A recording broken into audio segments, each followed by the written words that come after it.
All right. Well, we'll get started with the meeting. Thank you for being here. For those that don't know me, I'm Drew Patnode. I'm the Director of Public Works, part of the design team for the Surfside area roads transportation improvements project. Much of the rest of the project team is online from the town. We have Greg Tivnan, Assistant Town Manager. Erica Moody's here in person. We have some representatives from our engineering consulting firm, GPI, Nick DeSalvo and Zach Wasmuth. And Zach will be running us through a presentation shortly. We also have Chuck Larson, Town Special Projects Coordinator, and Mike Burns, the town's transportation planner, also online.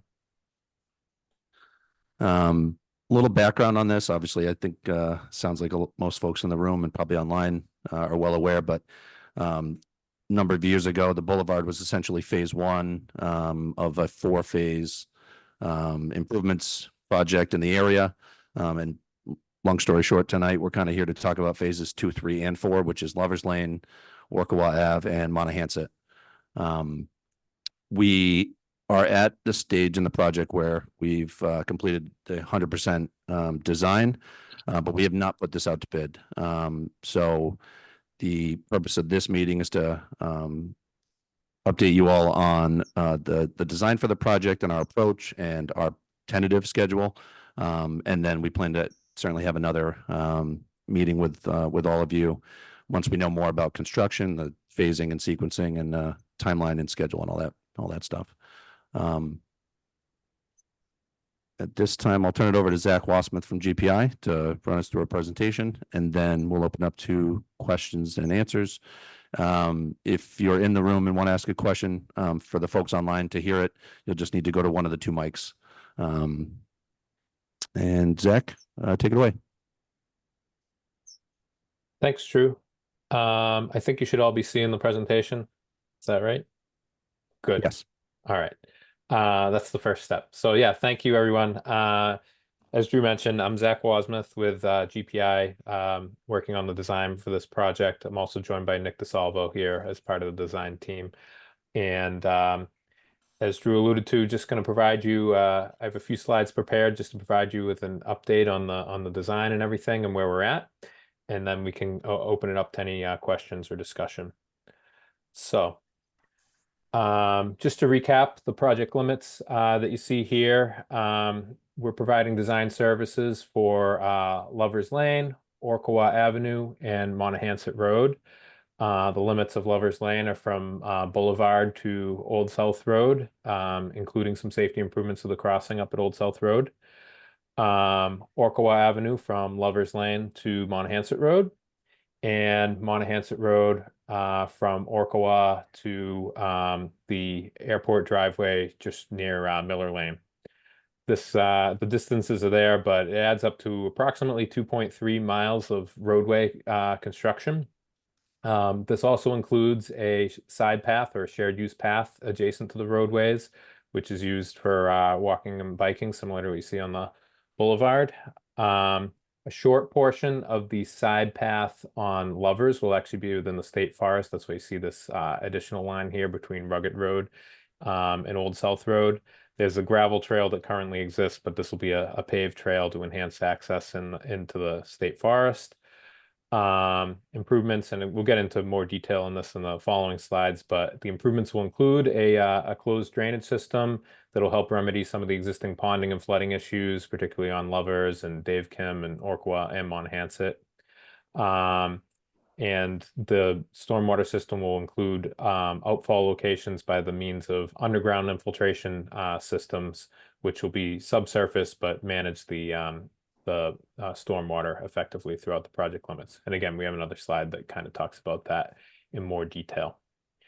So that's the project limits. Right now, I'll just jump into a couple slides that show kind of the typical cross sections. So this is for Lovers Lane, and this would be looking northbound, so like from Boulevard heading toward Old South Road. The section that you see at the top is kind of that first section where you have your roadway here with what we call like a Cape Cod berm on either side of the road, two travel lane in each direction.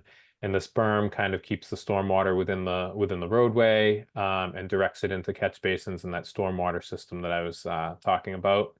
And then adjacent, you'll see here like a grass buffer here, and then that adjacent shared use path for walking and biking. And then in the bottom section, so this basically takes you from Boulevard up to Rugged Road. And then the bottom section here is that other section where the path is in the state forest, but very similar section. You got your roadway here with your two travel lanes, one in each direction, and your shared use path. In this case, whoop, I'm sorry. Your shared use path would be again on the westerly side of the road. Um, You'll note that the design of the section is within the right of way. However, there will be some regrading in adjacent properties for driveways, or you can see the orange line here, which is if you can see it, the existing grade, and then the green is where the grass is going to go. So we got to tie in with grading there. So the town is in the process of securing any temporary easements that are necessary for connecting to adjacent properties. And then I'll just flip to the next one, which is the Orkawa and Monahans section.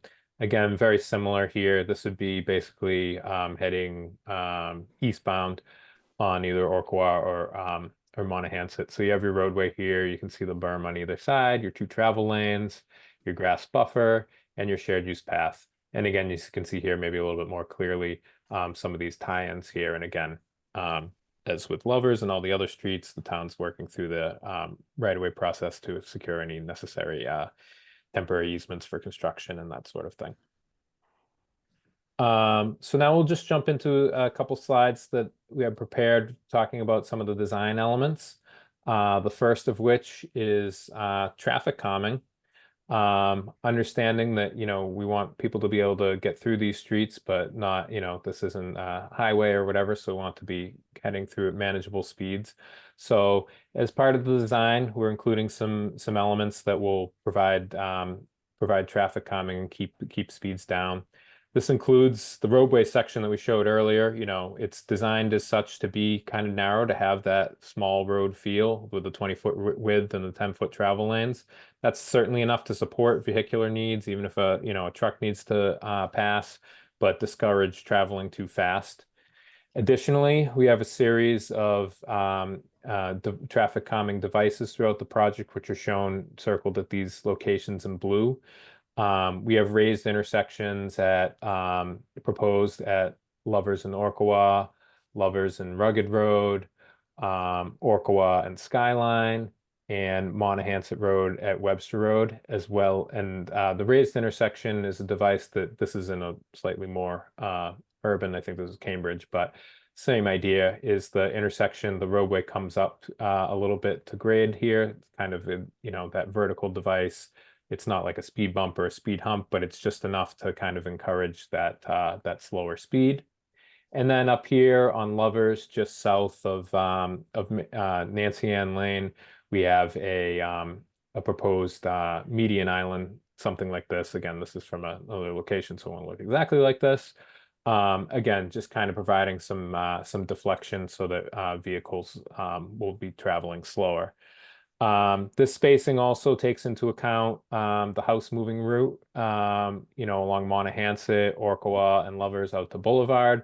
So we wanted to make sure that we didn't have anything that would preclude that type of thing from happening. These type of elements, the narrow lanes, the raised devices, the median island, all kind of provide a 24/7 enforcement of lower speeds, if you will, because these devices are always there. It's not just the police officer or someone enforcing traffic. It's something that's always there to encourage slower speeds. We did do a speed study out recently on Monahans, just east of Webster, back in June. Found average speeds to be around 28 miles per hour and 85th percentile speeds to be around 33 miles an hour. So, these designs will be such to encourage speeds more in closer to the 25 to 30 mile an hour range is what we're designing for, to be consistent with the speed limit. I'll jump now into the stormwater management and talk a little bit more about that. So as previously noted, the stormwater water will be managed by a closed drainage system, and that'll be utilized to mitigate a lot of the existing ponding and flooding issues that are experienced today. As I mentioned before, the roadway includes that asphalt berm on either side to contain the water within the roadway and direct the flow to the catch basins. These catch basins that will be installed throughout the project will distribute water into a subsurface infiltration system um, that looks something like the systems shown here on the left. Again, these will all be subsurface. These are obviously photos during construction and operations, but these would be located generally within the right of way, either under the shared use path or under the roadway partially. Um, and the one exception to that is this location here, just to the east off of Lovers, just east of Rugged Road, where this section would be um, out here, where the town is securing an easement for this. This system here, you'll notice obviously that the systems are more frequently shown along Orkawa and Monahans and not so much on Lovers. Why is that? Because we're able to direct all of the stormwater into a much larger system here for Lovers Lane that'll be able to handle that. So the approximate location of the systems again shown here, but you really won't see them after they're constructed because they'll be underground. They're designed to have some pre-treatment to filter out sand and grit, and they'll have access points for cleaning by the town for maintenance to kind of get that gunk out of there as it collects. And again, they won't be visible, but they'll be there managing the stormwater throughout the project limits. Jumping ahead, another thing that we just wanted to mention, as many of you are aware of the PFAS contaminated soil adjacent to the airport. So our project, obviously being on Monahans Road, running right along the airport here. The section shown in blue on the map on the right here indicates the area of PFAS limits from the most recent airport study. So we have close coordination with the airport as far as the handling and removing of any contaminated soil. Any contaminated soil encountered will be handled and disposed through DEP regulations. And we're making sure that we have all the specifications and procedures included in the construction documents for the handling of that soil. So that's all accounted for or will be accounted for in the construction documents. So we're very much aware of that and making sure that we're taking all the proper precautions there. And so that's kind of wraps up for design elements. Just to provide some updates on the overall status. There was a special town meeting back in 2023 to authorize the easement takings that we were describing before. So the temporary and permanent easement acquisition is now in process with the town. Again, most of those are temporary easements to tie into properties for grading purposes at driveways or the adjacent vegetated areas. There are some permanent easements, of course, for the drainage infiltration system that I was describing before, and for some of the utility relocations that need to happen as well. As far as permitting goes, this is the list of permits that we've acquired at this point in time, including Mass Historical Commission, Mass Endangered Species Act, the DCR permit for work on their property, and the MIPA permit as well. So all of those are secured, which is great, which gives us the ability to kind of wrap up the design and advance toward to bidding and construction, as Drew described earlier. So some more updates. The design, as Drew mentioned, 100% has been submitted to the town as of August 1st, and the final review by the town is in progress. We're working very closely with the town to make sure that any last minute comments and everything are addressed as we work toward wrapping up and putting a bid package together. Utility relocations. This is an ongoing coordination with the utility companies, National Grid, etc. As I mentioned, some of the utilities will need to be relocated in conjunction with this project because some of the electric transformers are where the shared use path needs to be, so they need to be moved over, or some of the subsurface conduit needs to be rerouted. So we're working actively with the utility companies right now to make sure that all that work can happen in concert with this project.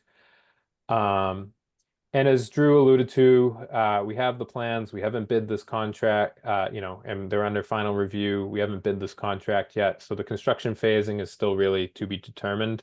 We'll definitely have more information on that once we, get the project bid and have a contractor on board.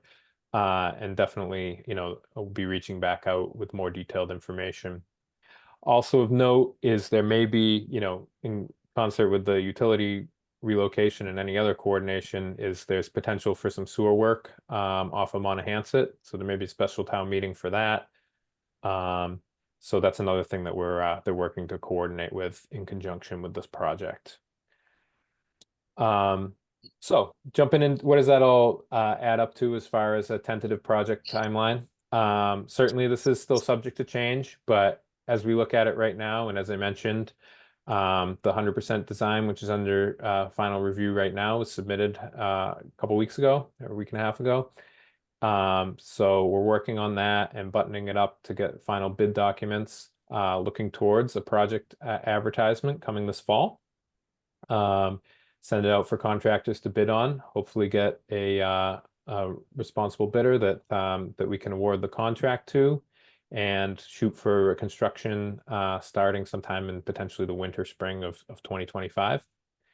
And looking at the scope of work, construction season, and coordination and everything, thinking that that could span into roughly 2027. Again, this is subject to change. This is depending on who the contractor is and everything. And we definitely, once we get a contractor on board, would have more information and kind of share more detailed information on where they're going to be, when they're starting, and how long it's going to take, and all that kind of stuff. And last, before we kind of open it up to any questions or anything, just a quick rendering here. This is Orkawa Ave, again, facing in the easterly direction. So it's kind of a before and after. The photo on the left is existing as of like a week ago when I think Drew took this picture. And then on the right here is a rendering of what the proposed design would essentially look like. So you see there, repaving of the roadway with the striping, with the berm on either side, your grass buffer, and then the adjacent shared use path for walking and biking. And again, that would be on the southerly side of Orkawa and Montahasset, sort of the airport side, and on the westerly side, the state forest side of Lover's Lane. So it would all kind of look similar to this, the exception, along Montahasset, Orkawa, and Lovers. The exception on Lovers would be, of course, that section between Rugged and Old South Road where the path is in the state forest. So with that, my last slide is just a link to the project website here. There's the link there. It's also a QR code that you can scan and to find out more information. I think it's recently been updated, which is great. And yeah, I'll sort of pause there and hand it back over to Drew and everyone, and we can take any questions, or if there's anything you want to add, Drew, feel free to do so. Thank you. That's great. Thanks, Zach. Yeah, as you mentioned, we have a project webpage. We will definitely do our best as often as possible to update with, we'll upload the video of this meeting, for example, for any of, your neighbors or anybody that was unable to join tonight. And as we have, more information going forward, that's a good place for us to put it. Hopefully everyone, will visit periodically and kind of get their news about the project there. The last thing I'll say before opening up to questions, I probably should have mentioned this as part of my intro, but I was just so excited to see Zach get into the design elements and see the project come to life. But as I mentioned, is kind of originally was a phase 1, 2, 3, 4. It was Boulevard and then the rest of it. And it was probably about a year ago we were talking about, how are we going to phase the project? Should we bundle it all together and move it forward as one? And I think obviously, as everyone knows, the water main extension in the area happened not too long ago, and we felt like for a couple of reasons it would be best if we bundle everything together and push it across the finish line. So Lovers, Montahasset, and Orkawa were all disturbed as part of the water main extension. And we've coordinated our design with what's been installed out there. And that was an important element over the last number of months. Additionally, from a bidding perspective, contractors, we're hoping that we would see some economy of scale savings by putting everything together and making it more efficient. Most importantly, I think if we phase this out, you're looking at bidding this fall, constructing Lovers, and then bidding in a year or two from now, and then constructing Orkawa, and doing the same for Montahasset would essentially turn this into a 5, 6, 7, 8 year project. And I think that for those of you that live in the area and have been kind of inconvenienced by the construction that's been going on recently, I feel like I speak for everyone when I say that the sooner we can get it over with, the better, and button the area up and kind of restore everything, but also obviously make some very meaningful improvements to the area. So that's our approach, and I'll open up to any questions. Like I said, if anybody in the room has a question, just come up to the mic so that people online can hear you, and we'll try to keep our eyes on the Zoom as well for anybody that raises their hand virtually. Graham Kilward, I'm at 47 Skyline Drive, and I apologize, I came late. You may have already answered this. Lover's Lane coming on to Orkawa, is there going to be a stop sign there? So as you come out Lover's Lane, at the end, as it hits Orkawa, people fly out of there. And I've seen bikes go across there, almost get hit, and so on. So I just question, is there going to be a stop sign there? I mean, southbound on Lovers. And south on Lovers. Yep. I don't believe so, Zach. I don't know if you can pull up the plans. We talked about traffic calming a lot as part of the design. And as Zach mentioned, there'll be a raised intersection. So there will be a traffic calming device at that intersection to limit speeds. I think Zach could probably speak a little more specifically to it, but. And I just wanted to say too, Graham, we've been asked that question a couple of times over the last couple of years, including by the Surfside Association. And we typically follow the MUTCD guidelines, which are state guidelines for stop sign placement. And stop signs are not supposed to be used as a speed control. So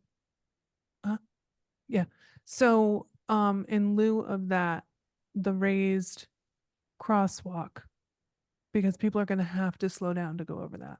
Okay, and my next question is, I bike down the road of Lover's Lane a fair amount, and once it's graded, I can tell you it's a straight shot, and it's 1 mile from Old South to the boulevard. And when it's smooth, they fly down there. And sometimes when you're going towards the boulevard, you can actually see the cloud of smoke, and you get off on the side and they fly through. My concern is once it's paved, again, it's 1 mile long, it'll be a raceway. Are there going to be any kind of a tabletops or anything halfway down there to slow people down? Because, I mean, I know there'll be a bike path, so that, that's not a risk like it is right now on Montahasset and Orkawa, but people fly down there. It's amazing. Yeah.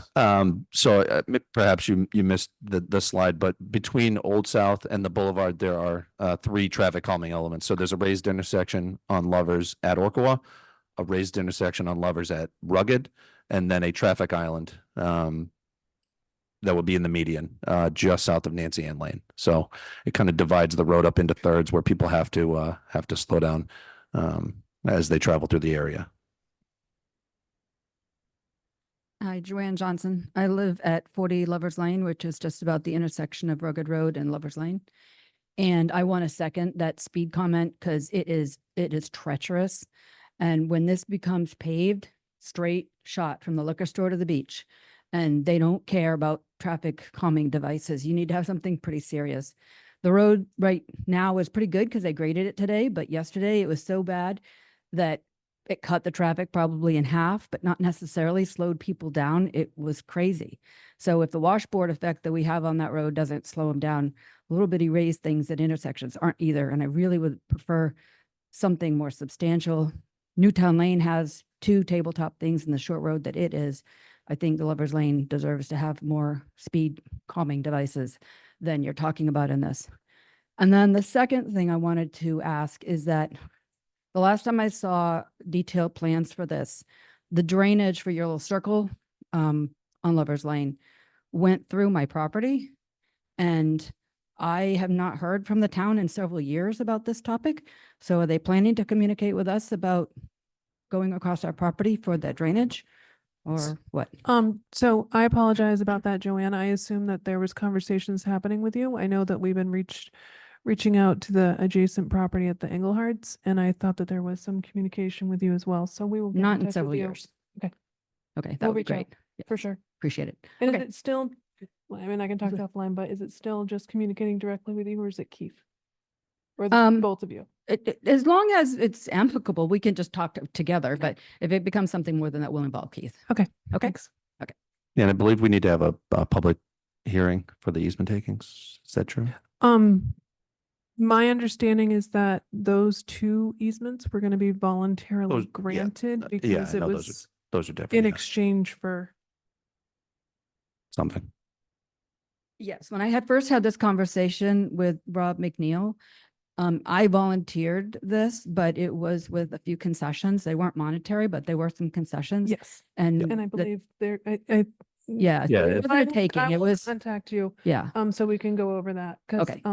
I think we're on the same page. Okay, sounds good. All right. Thank you. Yeah, town's real estate specialist, Tracy McDonald, is handling that side of things. She's out the rest of this week, but we'll make sure we get in touch with you. And as far as I know, nothing's changed Yeah. me too. from before my time. So we'll be in touch. Thank you. Sandy, I think you're next. Or you want Julie? Okay. Well, I first want to just say, I think the design is really nice and I appreciate the improvements to the area. I would really second about the speed, third, fourth. I mean, everyone is here because of it. And I would say my question really is to the design team before it goes to bid, that we plan with professionals that know what they're doing for an additional speed reduction device somewhere in there, because I really do not, I know it's all well and good that they're providing something, but I don't think this is going to do it because there's too much space between. And if you monitor lovers at all, as soon as they get over a washboard spot, they floor it into the next washboard spot where they slam on the brakes. And the thing I would say is that the lot sizes along Lovers, even though we have the state forest, we're much closer to the street. And one of the things I want to, put out there is the boulevard, they deal with this, but their lots are 2 and 3 acres. So the raceway is a big problem there, but they have bigger lots, right? So their dogs aren't literally pushing open the front door and on a paved road where someone can go 25 miles an hour. So my suggestion and question and thoughts are, hey, this is a state forest road. There is no reason it can't be treated more like that than a thoroughfare and have additional speed things. I just think it should be treated more like a state forest road where it is, whether it's narrower or whatever, but I would leave that to the professionals. Obviously, they've done a beautiful job on the plan, but I think before it goes to bid, we might need more. And in the short term, could we get some speed limit signs? Because there's no enforcement on Lovers and there's not a speed limit sign from Old South till you get to Orkara. So, I mean, they might think it's 50. Sure. Yeah, we Thank you. can certainly put some speed limit signs up. To your comment about the design, what we've talked a lot about traffic calming in these areas. And when you talk about professionals, there's no one better than GPI. They've done a lot of work for the town over the years. They do a lot of work for Mass DOT, including a couple projects on Milestone Road. Mike Burns, our transportation program manager, goes out and collects data to support the decisions, and inform the design. And we're confident that these traffic calming measures will be sufficient, but that's not to say we couldn't certainly do something in the future. And we'll take another look before we put it out to bid, but we understand it's a major concern for the area. And I just wanted to point out one thing. When you have more and more traffic calming devices, and I'm not saying anything about them, against them, but the next call I'm going to get is traffic is so loud. all these trailers going over these speed humps are so loud. And I swear to God, it happens. So there's always two sides is just my point. But I would assume people would really prefer loud than fast. And I think it's, to build on that as well, once you start putting speed bumps, speed humps, and things in the road, it affects our ability to effectively manage stormwater, and, you can have other unintended problems as well. So it's like Erica said, it's always a delicate balance, and we're definitely very mindful of speed being a concern for the neighborhood in the design. Hi, my name is Sandy Schultz, and I reside at 32 Lovers Lane, which is the corner of Lovers and Dave Kim.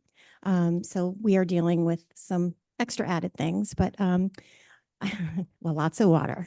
So I will follow with the speed issue on Lovers. It was bad last year, and as appreciative as we are of the water main going in, that little bit of taking those trees down just made it more of a freeway this summer. So it's more dangerous this year than ever. And with regards to sound, there is, the speed bumps, yes, I understand there'll be sound with trailers going over those, but the washboard with landscape trailers going down there at literally 35, 40 miles an hour is pretty intense. I don't open the windows in the front of my house. But anyway, with that aside, thinking about Julie, who's closer to the parking lot of the state forest where the disc golf is, and that there's a lot of cars going in and out of there. And is there anything that's going to be around that area that's going to slow cars a little bit? Because that has gotten to be quite a busy place with people going in there to walk their dogs and, of course, play disc golf. As a matter of fact, I had a car just yesterday pull out in front of me. They couldn't see me because of the dust bowl. So that is a major issue. And the other thing is, I mean, when we look at, overall, I don't really see on your stormwater management plan a whole lot for the corner of Lovers Lane with Dave Kim. So if you could please explain to me how that puddle that's been there is going to go away, because with all due respect, I've lived there for 22 years, and I think you're DPW director number 4 in that amount of time. And so I know that you keep inheriting these issues, but it's a big issue for us. And so, we just want to make sure that this water situation is going to go away, and not cause our property any more problems that it's already caused. And so if you can maybe explain how that is going to work, I would appreciate it. Sure. So I'll try to touch on all the things you asked about. So the parking lot for the state forest and the disc golf, that will be reconstructed as part of the project. And included not only there, but I think it's also worth mentioning, we didn't really touch on it in the presentation, but there are a lot of areas where there's other safety concerns because of line of sight issues. So Webster at Monahanset and some other areas where it's difficult to pull out because of cars going by, can't see each other. So there are some permanent easements and a little bit extra, cautious clearing, very targeted, not clear cutting and opening the whole area, but being mindful that line of sight is an important aspect of safety improvements in the area. As far as the puddle at Dave Kim, I don't know if Zach wants to pull up the plan, but I think it's worth noting. I mean, Zach, you don't need to pull up the design plans, but maybe just the figure that showed the blue circle from the presentation. I think it's the next slide. So you can see that there's one blue circle on all of Lovers, and that's because all of Lovers Lane will be tied together with storm drains. So not just infiltration locally at or near catch basins, but there will be drain, essentially storm sewer lines that run down the road to a massive infiltration system off off of Lover's Lane. So rather than having little infiltration systems all the way down the road, it all gets collected together, and Dave Kim is a part of that. So we're proposing to put, I think, 4 catch basins in what's currently a puddle on Dave Kim. The water would then flow out to Lovers, down Lovers, and with the rest of the storm water that falls in Lover's Lane, and all be handled at the same location. We affectionately call it Lover's Lake because it is quite lake-like. And I mean, right now, the amount of algae blooms and, you know, all of that are there, I can't imagine that that's healthy. And now, of course, since the road has been blocked for so many years, you know, now there's grass that has grown. So now it really looks more like a lake or a pond. But over the years, Lover's Lane has been risen. And that's one of the reasons why that puddle stays there. So, I mean, it will be very nice to, you know, have that removed and fixed.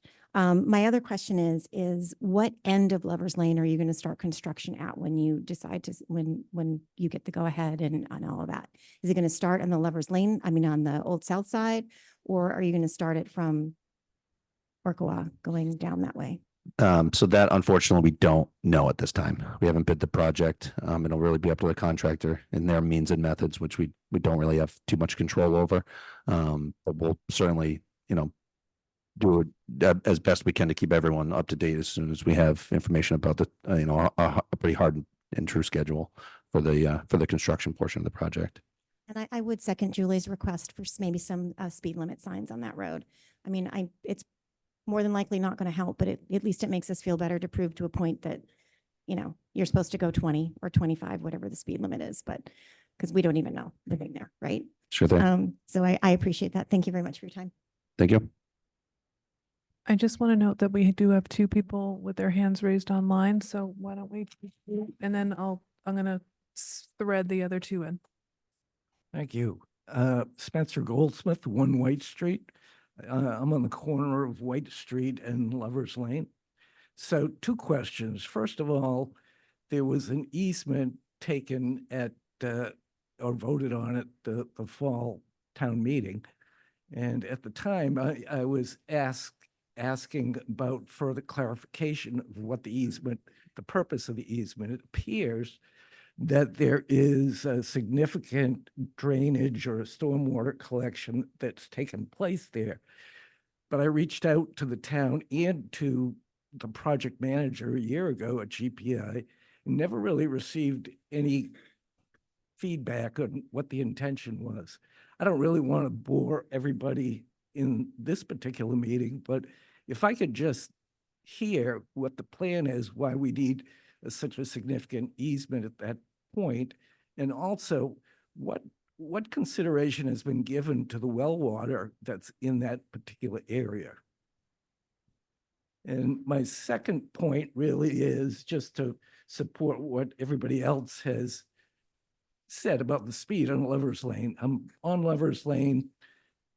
The traffic there, even with the washboard, cars fly there. And there's out at Fisher's Landing, I think there's a series of speed bumps that take place out at Fisher's Landing that seem to slow the traffic down out there. So, you know, that's a neighborhood there that, you know, it could be possibly replicated on Lover's Lane. So are you talking about Warren's Landing off of Matica Road? Yes. Which is, so that's a private road. So they could put in 1,000 speed bumps if they want. We try to balance, you know, a number of different competing, you know, needs when it comes to the design of the project. I can speak to your easement on your property. I didn't really want to get into a parcel by parcel discussion of easements. Zach, I don't know if you could pull up the cross section of the road, maybe the second slide of the cross sections. Just so it might make it a little easier for me to talk from. The second one's, that's perfect. So on the right, you can see there's a vertical kind of dash line, and that's the edge of the right of way. And then there's grass between the line and the tree. So your property starts on the right of that right of way, and we'll need to do some grading to match the existing grade of your property to the new finished grade of the roadway, the bike path, whatever. So adjacent to your property is a drainage system. and a bike path. And so there's no permanent easement on your property. It's just a temporary easement to allow the contractor to do grading to tie in the existing elevation at your property and where we're going to leave the property within the right of way. If you look at the plan, there is a significant outcropping that goes from the street into my property. And it's right at the corner of White and Lover's Lane. And it seems to be rather pronounced, and it appears that it's there for drainage, but I never really have received any explanation on what that is for. Yeah, there's a pretty substantial drainage system adjacent to the property, to your property, but not on your actual property. And so the temporary easement, which is the case for, I think, 75 of 88 easements, is 75 of them are temporary. It's just to match the elevation, so we don't have, abrupt elevation changes or the need for rock walls or, But if retaining you- walls, things like If you that. go to the map, if you go to the map of that intersection, if you could switch to it, you can see the jog in the easement. Mm, I don't think we have the easement. Yeah, See it. I, I have it them was up here. I'd be displayed- happy It to. was displayed earlier, the intersection of Okarara, Lover's Lane and White Street. Yes. Yep.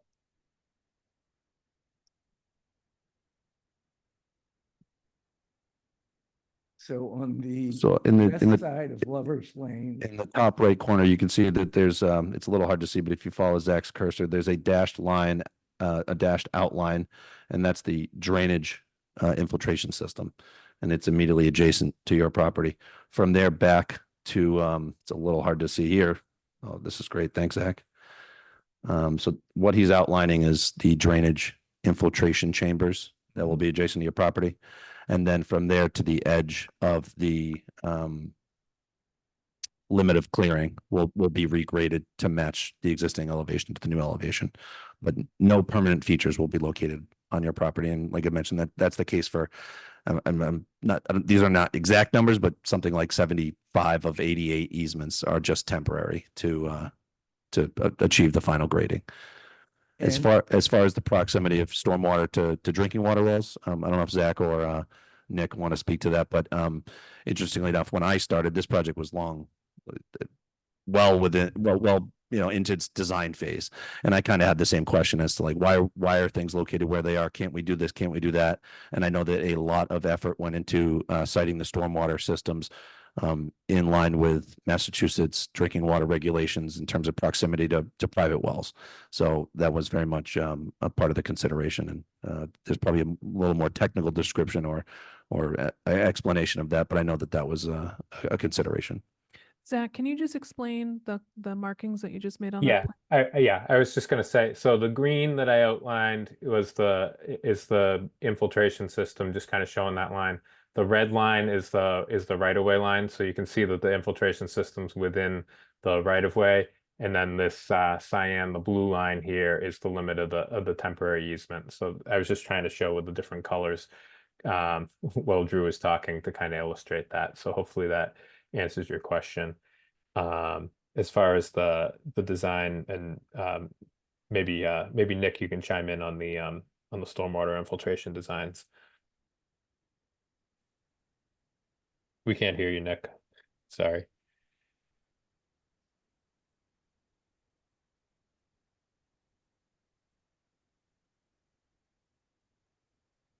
Nick might need to sign out and sign back in. Okay. All right. Oh, there he is. Oh, there you Sorry. are. We can hear you. All right. So as far as the well water question, is that what you're referencing, Zach? Yeah. So we're utilizing guidance from Massachusetts Department of Environmental Protection. Their stormwater handbook has a buffering requirement away from wells, and that's how the infiltration systems are cited. I don't know if that answers your question or not. so there is a standard setback from drinking water wells. Yes. Correct. Okay. Thank you. Thank you. All right, I'm going to ask Sharon Flynn, who's online, to go ahead and speak. I muted you, so you need to unmute yourself. Sharon Flynn.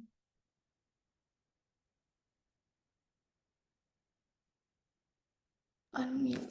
Hi, can you hear me now? Yep. Okay, so I live at 20 Monahans, and I've already expressed my concerns to Drew at the Surfside Association meeting.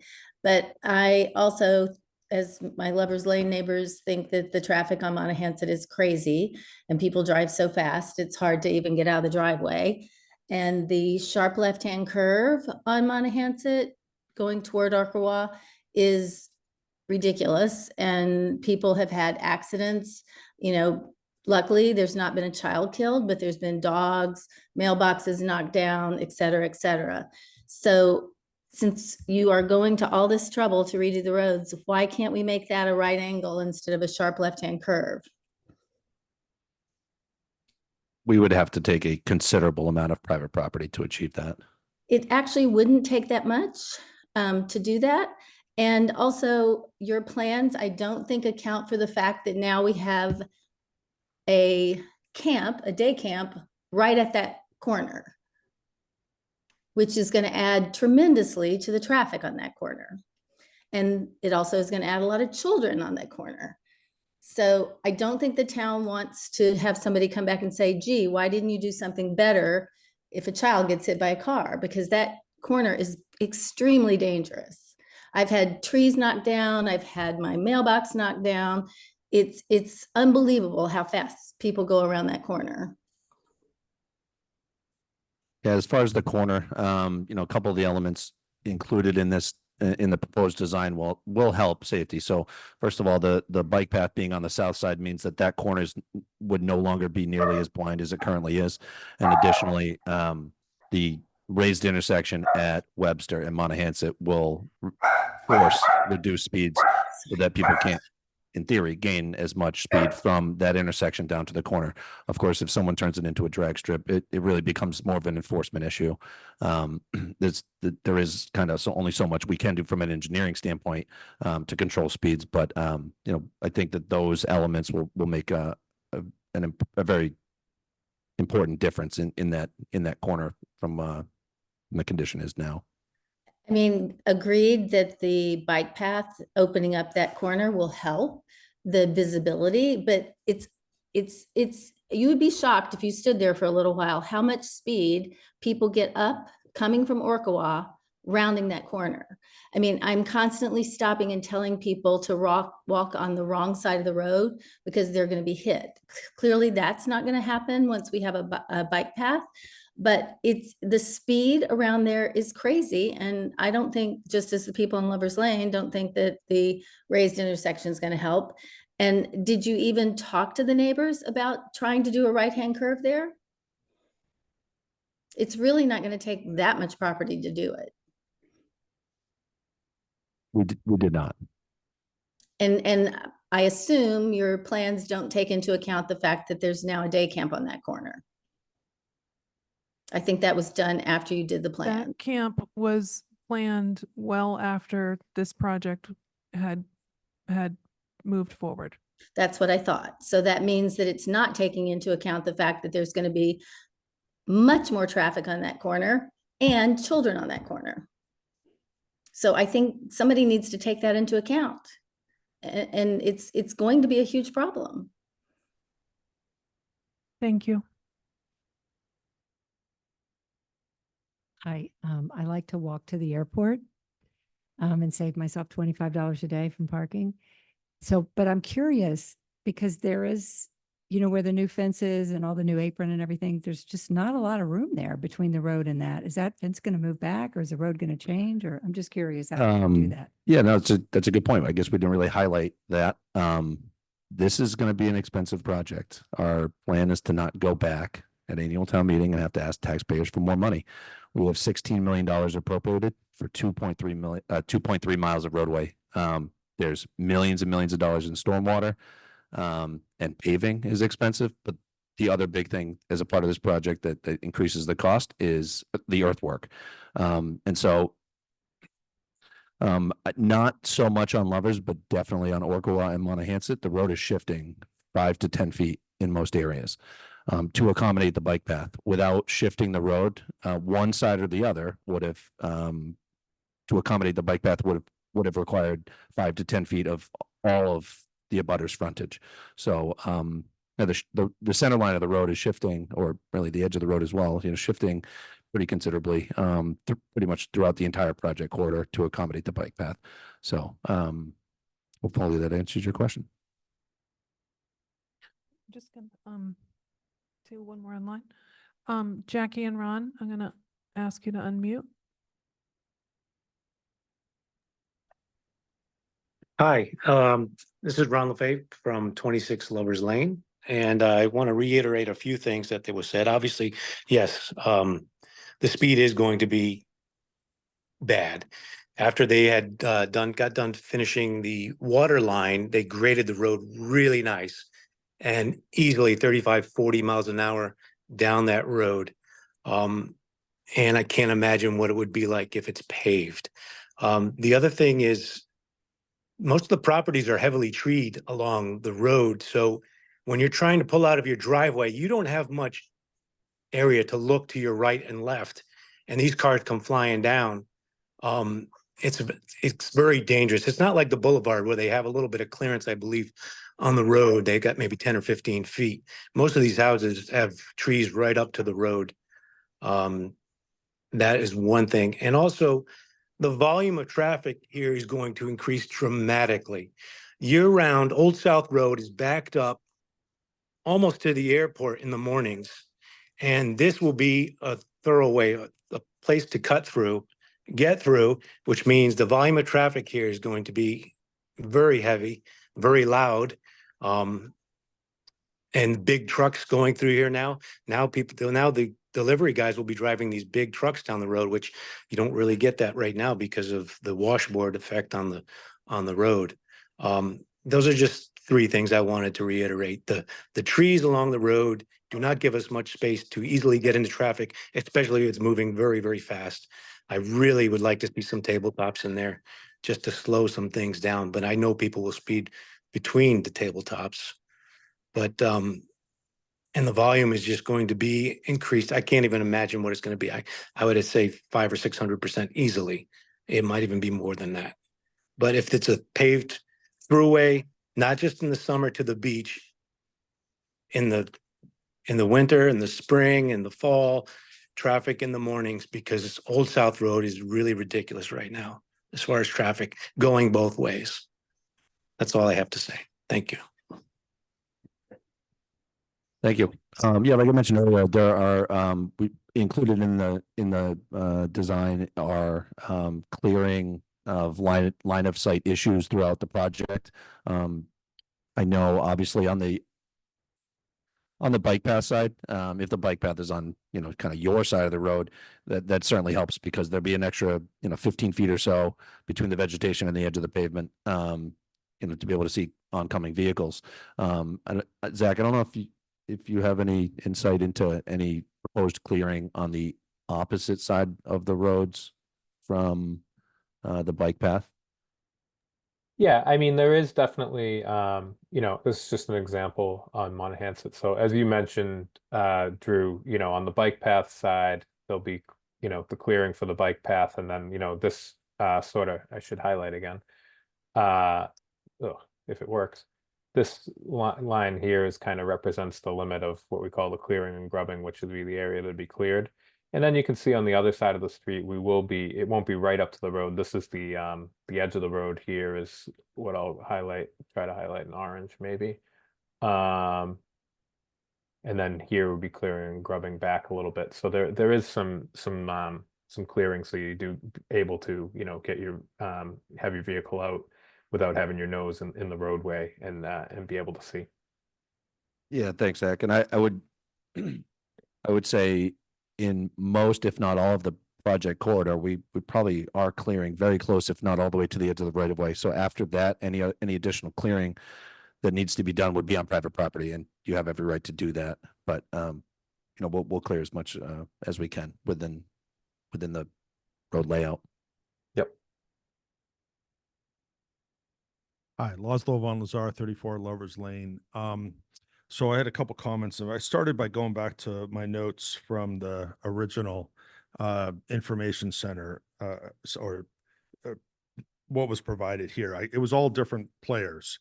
So I suggest you go back to your notes to take a look at what you documented there. The fundamental messages in that session were the same as what everybody here has provided. No speed control on Lover's Lane. This isn't really speed control. And that was presented. It was discussed about what was going to be done, still really not being addressed here. And then the second was what were the lessons learned from Boulevard and the experience there and how that was going to be incorporated here. So just from my perspective, I'd like you to address those and then also address, I saw that the IFC drawings are now issued, and what are the changes from what was the informational drawings provided to us versus what's happening here? Because if I just look at it, a preliminary sketch, and I haven't even seen the IFC drawings, what was discussed and what we were told was the flow of water on Lover's Lane was going to be back towards the forest. This is the opposite. And I know the answer is going to be, well, we decided to put the water line on the other side of the road, but still there's ways you can do that and protect all the properties, because what's going to happen to all the properties again is, even though you're putting in the French drain or whatever you want to call it here on the east side, you're still going to get all the flow off the road right into everybody's yards, and it's actually gonna be more. So I'd like you to address those issues if you could, make sure we have the history here. So yeah, I'm not sure if you're referencing a public meeting from a number of years ago. Yes. And some of the design elements, but the stormwater on Lovers will be captured and treated or handled at two locations. One is at the intersection of Lovers and Orkawa, and the other is would be on private property in an easement off of Lovers Lane. I'm talking about the flow, right? The past flow. We also can't divert water into the state forest. The division of, what is it? DCR, Division of Conservation and Recreation, is pretty strict about that. And we actually it took us a very long time to enter into an agreement with them for the small amount of improvements that we're doing on their property. Again, that is state property. We are restricted from doing, from diverting water into that freely. So we've had to be creative. There was a lot of information that was discussed years ago under different directorship. And unfortunately, they hadn't really been fleshed out too much. There were a lot of ideas, and these are now more concrete. Yeah, I think the concern that we'll see, I understand what you said. The concern we'll see is that with this design, which doesn't match what was reviewed with us, you're going to increase the flow from the state forest and from the road into everybody's yards. And it's going to be significant, as opposed to what was reviewed with us was that what would come off the forest and what would come off the road would be collected on the west side of Lover's Lane. So just want to understand that logic there and have the implications been thought out. And so I'd like to see the IFC drawings, honestly. Yeah. I mean, as Zach mentioned, if you look at the cross section of the road, everything that comes into Lover's Lane will be collected in Lover's Lane. We're not diverting water onto private property. That's not the Lover's Lane one. If you look at the Lover's Lane one, it actually shows it tipping down into our properties, which, exacerbated my concern, to be honest. But anything in the paved surface will be captured by the Cape Cod berm and the shoulder. Correct. Yeah, there's a berm on either side. I'll flip to the other one just because it's a little bit easier to see. So the design is that any water in the roadway area it's essentially a berm, but it acts as a curb, gets diverted along the roadway, and then there's a system of catch basins within the roadway that have pipes underground that go to the stormwater infiltration systems. Yeah, this isn't the Lover's Lane one. You have to go to the Lover's Lane one. I understand. Shows Yeah, that the I was plan just is showing that. obviously Yeah. to divert it into our yard. So I'd like to see the drawings, So because you don't need that much water to end up having it flow into right off the road. In So terms of, this again, I was just showing that as a as zoomed in. So this would have the same berm here. So this slope down is adjacent to the roadway, but that's like the existing slope down in the grass area. So anything that's in the roadway area, this berm contains it in the roadway area and diverts it into the next catch basin. yeah, look at your drawing. That's all I'm asking. You're showing the flow from the state forest. It won't be stopped as it is, as much of it is now, unfortunately not that which flows into the lake next to 32 Lovers Lane. But what this shows is that it's going to increase the amount of water actually coming in and going across. Whereas right now, there's all the catch basins on the west side. So I just challenge yourself to look at this and see if it, from an engineering perspective, it's logical. I don't believe it is, and I actually think we can do the calculations to show what would happen to the properties. Thank Thank you. you. I know I already spoke, but could I ask another question? Julie Jordan, 28 Lovers Lane.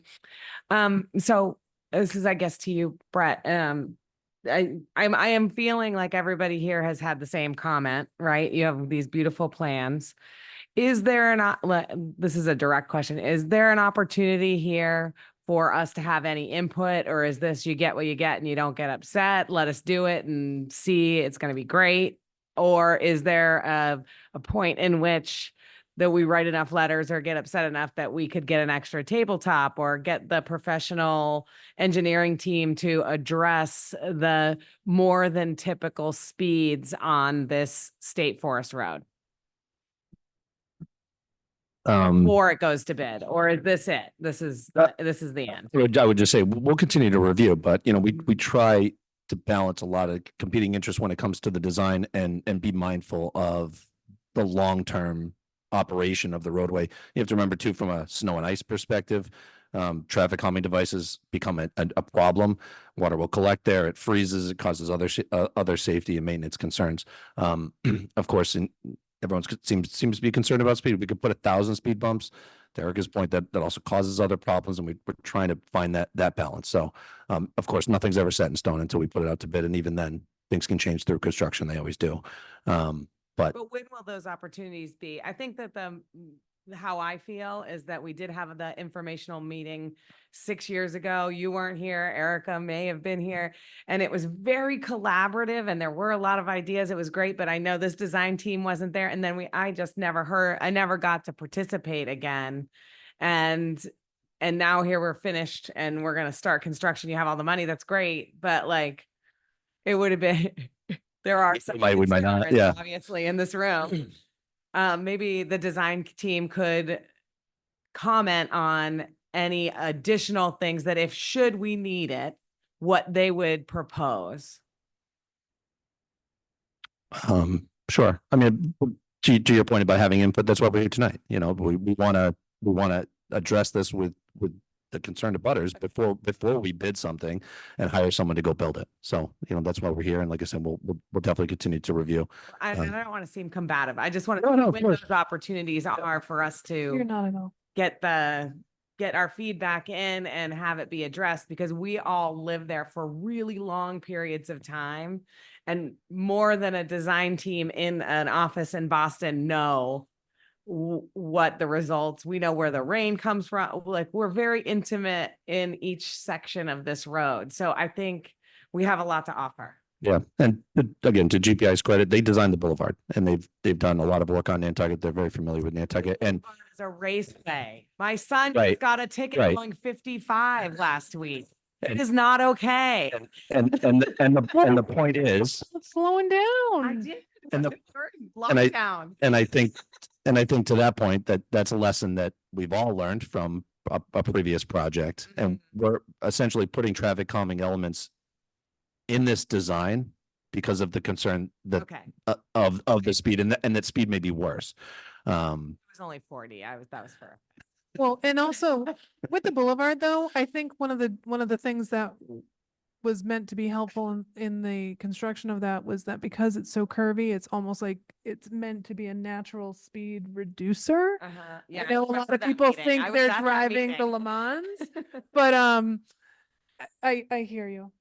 Absolutely. And I do feel like the Dave Kim lane, the thing that's, I haven't seen the hardcore construction plans, but the thing that's a little alarming is whether you own that to pave it, to raise it, to do whatever I know that you're supposedly going to get the water to move out of there, but it's a divot that used to drain into people's backyards, long time ago. And then the Glowackies paved it or something.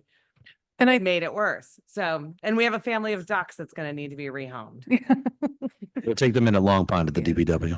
And I mean, and correct me if I'm wrong, but I believe the idea is, I mean, that is going to be part of the taking process. That a small, Yes. a portion of Dave Kim, drainage will be addressed there, and then Yep. that'll be included in part of the repaving. I mean, it Right. won't go Okay. all the way through to Because Dave it didn't Kim, show us. but it'll be, Yep. Yeah. it'll go into it a portion of the way. So, Absolutely.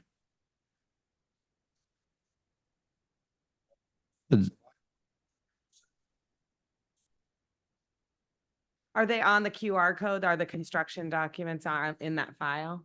You're not supposed to have them. I don't know if the 100% design set is updated on the website, to be honest with you, but I will certainly look into it. I'm not sure from a bidding perspective if that changes anything. Uploading them before the contractors can see them, but Last question is, do we have any control over the speed limit and the speed limit signs and what they are? And how do you change, like if it is actually 25, how do we get it to be 20? I can answer that. well, yeah, or Mike Burns can answer get that. into it because it's a very complicated process. Yeah. So just so everybody knows, on Nantucket, as of a couple of years ago, the speed limit was changed to 25 miles an hour, island wide, unless otherwise noted. So, That was a result of complaints about speed, Yes. speed, So- sign pollution and. so and any of the congestion. 20-mile-an-hour signs, 20 is plenty in Sconset, they're illegal. Oh, They're not enforceable. 25 miles an hour. And just as an aside, Mike Burns would have a much better, more thorough explanation of this. But for example, we get a lot of speed concerns all over the island. Tom Nevers Road, I think, is a great example. People reached out and said, we need to lower the speed limit. People drive way too fast. The only way to change the speed limit and have it accepted by the state, and again, to Erica's point, be enforceable, there has to be an engineering study done. And Tom Nevers is dead straight. And I think the engineering report came back and said 35 is the current speed limit, but from a safety perspective, it could be 45 or 50. And there's an unintended consequence of asking for the analysis to be done and them saying, actually, it's dead straight. So Lover's Lane is dead straight. Imagine if they said, you know what, we should put up a 40 sign. That would be the opposite direction of where I think people obviously want to go with it. So it can be a double-edged sword to open that can of worms, I I mean, suppose. and I can't remember the requirements for thickly settled signs, but that we could look in to see if that's a thickly settled sign area, potentially. Yeah, and I truthfully, off the top of my head, can't remember what's proposed as part of the plans. I know Mike Burns looked very closely at all the signage throughout the project. That was a major focus for his as far as reviewing the design as we headed towards the 100% set. Going back to the issue of water on Lover's Lane, I really have a hard time believing that a catch basin down by Rugged Road is going to be enough. And a couple of years ago, when Shepley built his building on the corner and the pavement was extended down a little bit, there was a catch basin put in there. And every time it rains, we watch the rain that's coming from Old South Road go around that catch basin and down Lover's Lane. The catch basin is just a little bit too high on that west side of the road. It just doesn't work. So since that has happened, when we get a lot more rushing water, and it truly is, because we also get water that comes out of the parking lot at the state forest where the people go in to park. So the water has a tendency to merge and converge right at the corner of Lover's Lane and Dave Kim. And I think just by the recent rains that we had, the puddles that we had across the street from Laszlo's house and my house, you know, on the west side is kind of, it proves that. And so when it really rains and those areas, those puddles are full, then it comes down my driveway. And that's not even to say the rushing water that I get from the Lover's Lake kind of overflowing and coming into our property. So there is a major water issue there. And when I think it was maybe 2 summers ago, we had a meeting here, and again, you know, different players. Erica was here, of course, but there was talk about the type of drainage that was going to be put into Dave Kim. And I'm not hearing any of that now. And I don't, and just a minute ago, you mentioned that there would be some taking of Dave Kim to maybe achieve that.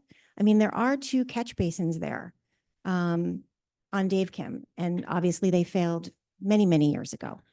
But you know, we can't leave our property without having someone house sit, because we're afraid of, you know, I mean, water is a huge issue. And, you know, and like Laszlo said, you know, we just, that's our main concern. I mean, speed is one thing.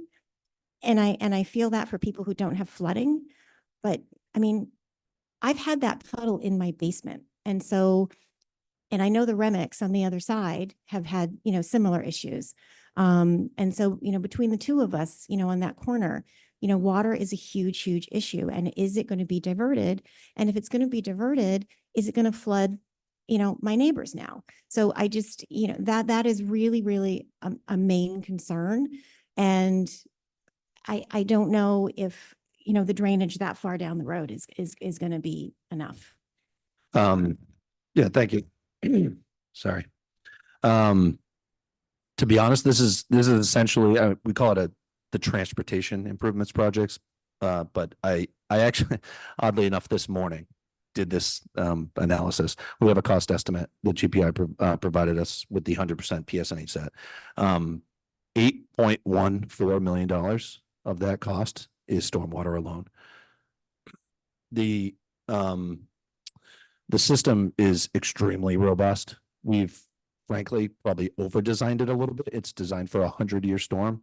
Stormwater that flows into the roadway will not puddle unless Zach, what's the 24-hour? Is it 7.9 inches or 8.1 inches or something? 8.02, or it's 8 inches. I mean, if we get more than 8 inches in 24 hours, you may have an issue. That's how the system's designed. We've also designed it with maintenance in mind, which is a big concern, right? We don't want to put a system in and then have it fail. So from each catch basin that collects the water, there's deep sump catch basins. Then it flows into a drain manhole with a sump, and then it flows through the system to a water quality unit, which then further separates grit, sand, leaves, and other debris. And then it goes into the infiltration systems. The infiltration systems have a isolator row that can then be cleaned. So these systems not only should be easily maintained, but can actually be resurrected if in the future they're neglected long enough and start having having issues and aren't operating properly. I kind of joke when I say this, but this is a stormwater project with a bike path is essentially what we're doing here. There's a lot of cost of paving, but stormwater is arguably the biggest component of this project. It's probably about half the cost. Well, because of the area of the forest too, we're also dealing with certain types of pine trees that cause a lot of needle falling. And so, you know, again, is that going to be in consideration? Because I think, you know, the floor of the forest is, you know, what you were going to get over, you know, what you get over Lover's Lane, and certainly all of our properties, you know, on the east side of Lover's Lane. So is that going to be able to manage, you know, all of that debris coming down from the trees, whether they're, you know, pine or whatever else? Yeah. Like I said, every catch basin is a deep sump catch basin, and then it goes to a deep sump drain manhole, and then it goes to a water quality unit, which is specifically designed to capture the debris. It's kind of that last line of defense before it goes into the infiltration chambers. So there's plenty of opportunity for debris to settle out of the stormwater and be captured and then, cleaned out by the sewer and stormwater department. I just wanted to note too, Sandy especially, that I may have gotten my wording not 100% correct on the drainage and the taking for Dave Kim, but Tracy knows exactly what has to happen. And Getting an easement. yeah, It's an easement. Okay. We're not, Then it won't be, there's- Dave Kim, the end of Dave there'll Kim, be a it won't be taking of an it won't be a public road, but we'll have an easement so that we can yes. make stormwater improvements and repave the road. So just want to put that out there. So to add on to the water conversation, my sister-in-law's house is at 38 Lovers Lane, a couple of doors down from Lovers Lake. And she's had 3 inches of water in her basement too. So it goes all the way down, which is part of the reason I had the conversation to do the drainage across our property back then. But my question is, and you sort of touched on it just a little bit at the end of this last conversation, is what does the maintenance look like? Because at the bottom of Lovers Lake, there is a catch basin, which worked for maybe 6 months. And then it filled up with dirt and it doesn't work anymore. And then we had a tube that went across Lovers Lane right between our property and 38 Lovers Lane that was supposed to catch the water and drain it across the road and into the woods over there. And that worked for maybe 8 months until it filled up with sand, and then it was no good. And I'm hoping that the pavement will help alleviate some of this. But the former speaker brings up a good point about the pine needles and all of the other debris that go in there. It won't take long in that environment to fill up. So I'm hoping that we aren't the forgotten stepsister Lovers Lane, that DPW or whoever it is will actually come and clean all that stuff out. Yeah, so the easement on Dave Kim, for example, and obviously all the other roads are public. That easement also allows for long-term maintenance of those structures. And again, when I was only half joking when I say like we've kind of over-designed the system, that also came out of some discussions with the town stormwater manager and the sewer director, and understanding that maintenance is key, right? To make sure that these systems not only operate properly, but do so for decades to come. So not only are they deep sump catch basins and manholes and water quality units, and there's a lot of cost associated with this, the diameter was also increased so that the frequency at which they need to be cleaned could be lessened. So, rather than being cleaned every year or every other year, it might be every 2 or 3 years, before it becomes a problem for the system. And so that's an upfront cost that we thought paid off long-term for the community. And then tagging onto that is I'm worried about the curb cuts. And then on the downhill side, water coming down the street, hitting those curb cuts and hopping the berm. So will there be like Belgian block or something at each of those curb cuts so that you can build it up and keep the water in the street rather than letting it go into people's yards right at the curb cut? At each driveway? Yeah. Yeah. I don't know if Zach wants to speak to the grading of the road, but yeah, the intent is, and it's designed as such that any water in the public right of way and within the roadway remains in the roadway and gets captured by the stormwater system. Yeah, that's absolutely true. I mean, just to reiterate stuff that you've said, Drew, and certainly stormwater is a major concern and a major component of this project. We've had countless conversations about how to manage it and everything. I mean, the whole roadway profile is getting changed. It's being paved. It's going to have the berm. So it's all designed to go into the system, to a system that can be maintained, that has the deep sump catch basins, that has all of this, so that we're routing water into these systems and the goal is, the issues that you're having today, the intent is we hear you loud and clear, not to be the issues of tomorrow. We really want to handle all that storm water and get it not in your basement, down your driveway, but into this closed system so that it can not be a hindrance to you in the future. So definitely understand that. We've done countless, someone mentioned calculations and everything. I was just sent those over to you guys today. Like we have pages and pages of all of that that we've done to really analyze how the system works and how it can really help with the stormwater management. And then next topic was after this is built, if the assessment is that we don't need any more speed humps or platforms or anything, and it gets built the way it's currently designed, and then we find out that the traffic just isn't slowing down, is it possible to go back and say we now need some plateaus in there because it's just not working? Of course. Yeah. Yeah, Okay. there's always the opportunity, to reassess in the future. And obviously we do that elsewhere on island, where there's currently no speed bumps, and we get requests constantly. And, Mike will go out and do a traffic count and speed analysis. And then, we discuss and make a decision on whether it's appropriate and justified.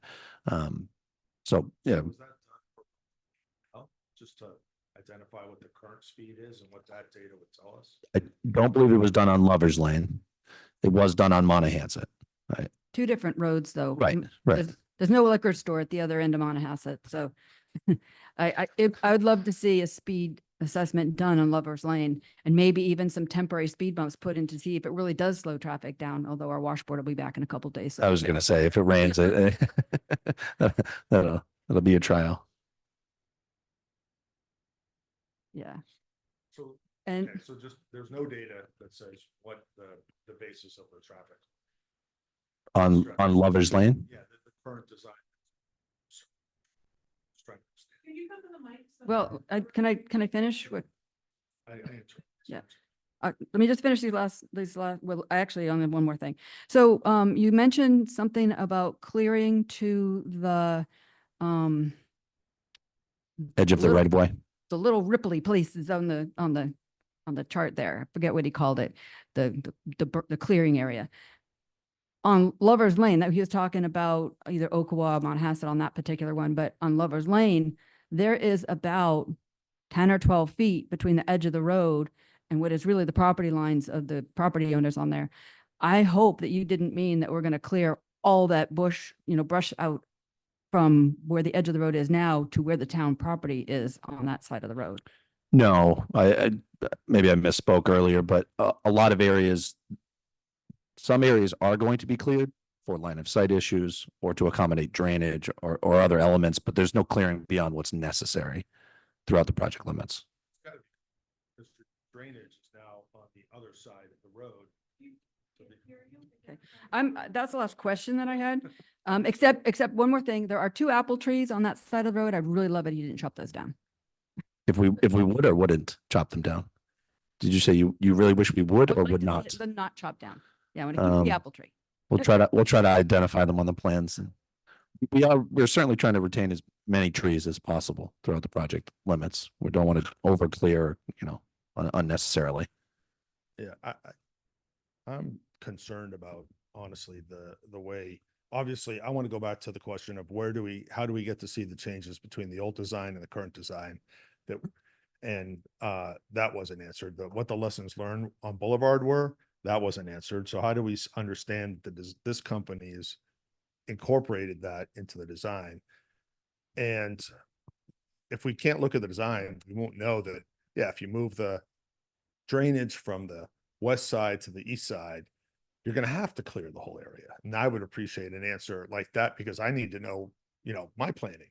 If everything's going to be cleared out, tell me it's all going to be cleared out. And so I understand, okay, this is what I have to plan for. And when we get a chance to look at the drawings, then I'd ask back to the original question that one of the women asked, who's a neighbor. And that is, if we disagree with it, is there anything we can do? Can we say, okay, I've reviewed the design drawings. This is what I'm concerned about. And if it's designed for a 100-year storm, well, I have thousands of construction projects that have experienced now 100-year storms multiple times in the last couple of years. And if that's a design basis, then, I'd like to provide the input. That's a risky design basis. 100-year storms. So where's our ability to comment on the actual design and what's happened here? And will it matter? That's why we're here tonight, to gather your input on what's being proposed. Okay, because my takeaway is that the input we provided last time, and I would like you to go back to your notes, is not being incorporated with regard to speed control, stormwater runoff, all of that. And so I feel I'd like to know how I can actually provide real input that might be acted on. So And if I can't. That's what the lady was asking about, what the process is. So I appreciate it. Just to give you an update, I'm on the project website right now. The 50% design plans are on there, as well as the 90% design plans are on there. So we'll get the 100% design set updated as well. And so people can go in and pour through 129 pages of construction documents if you'd like, and look through them and see the kind of the growth and the evolution of the design through the years, which has been going on for, I don't know, 6-7 years now. Yeah, there's concept one cut sheets, the entire project, PDF. I mean, there's probably more supporting documents on here than most projects. And we're happy to get input from you. This is your neighborhood. And if you want even more input, we're hiring for town engineer if you're interested. I would love some help. So thanks. Any other questions in the room, online? I just want to go back to the groundwater issue with the infiltration system at Lovers Lane and Okura. You had mentioned, the fellow at GPA had mentioned, Zach had mentioned that it complies with regulations in terms of setback from drinking wells. Have there been studies of the ground drainage in that area that could support that? I apologize. I'm not entirely sure what your question is as far as the stormwater design and drinking water wells. Well, it seems that best practices for infiltration systems require the setback from drinking wells to be appropriate, but to determine that, there needs to be some kind of soil determination. As I understand it, I don't know what has been done, if anything, to evaluate that and assess it. Yeah, so a number of years ago, test pits and borings were done in the area. I don't know if you've ever noticed them, but there are some monitoring wells. There's a couple long Lovers. One is a little more exposed now that the water main went through. They're a little standpipe with a top on it. And there's a couple of those throughout the project quarters. In addition to that, we recently did test pits as well on Lovers. I'm sorry, Orkla and Montahansett to supplement the original geotechnical subsurface investigations. To Zach and Nick's point, there are state guidelines that we have to adhere to when we do the design, and that's what informed the decision making for the stormwater management throughout the project corridor.